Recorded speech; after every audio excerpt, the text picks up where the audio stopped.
Très cher Kyriakos, très chers amis de la région Méditerranée, merci de me donner l'occasion de prendre la parole de manière virtuelle depuis Bruxelles. Cet été a été marqué spécialement dans plusieurs de vos pays par des incendies tragiques, avec des conséquences douloureuses pour de très nombreuses familles. Et c'est la démonstration que le changement climatique n'est pas un sujet théorique ou virtuel, c'est bien un sujet réel, avec des conséquences graves.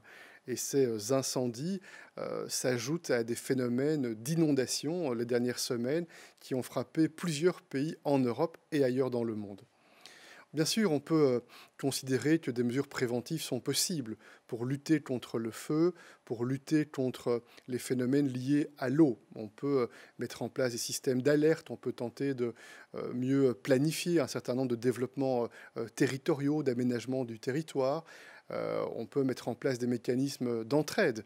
Et du reste, la solidarité européenne a fonctionné durant ces événements tragiques qui ont affecté nos citoyens. Mais s'agissant du changement climatique, s'agissant de ce phénomène de réchauffement, ce phénomène de chaleur, il n'y a qu'une seule solution.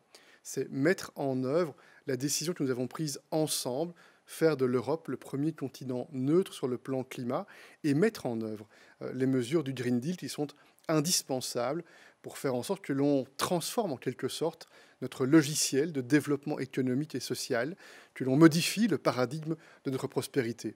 C'est un défi pour la planète, c'est un défi pour l'humanité, c'est un défi pour notre génération d'Européens, mais c'est aussi une opportunité pour innover, une opportunité pour mobiliser les enthousiasmes, la créativité, pour associer les sociétés civiles, le secteur privé, les jeunes générations qui sont très engagées sur ce thème.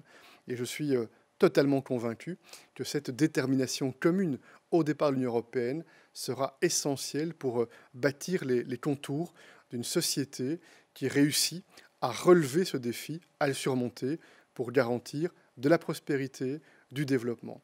Et enfin, nous savons que la région Méditerranée est celle qui est potentiellement la plus affectée par le changement climatique.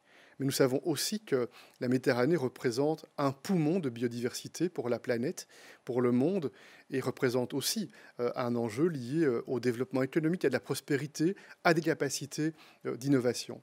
Et je suis totalement convaincu que vos travaux aujourd'hui seront l'occasion de conjuguer cette ambition pour faire reculer la menace climatique, cette ambition pour protéger la biodiversité, et que nous pourrons ensemble, dans un cadre européen et dans un cadre international, agir de manière utile. Je vous souhaite de bons travaux, de bons échanges, et à bientôt.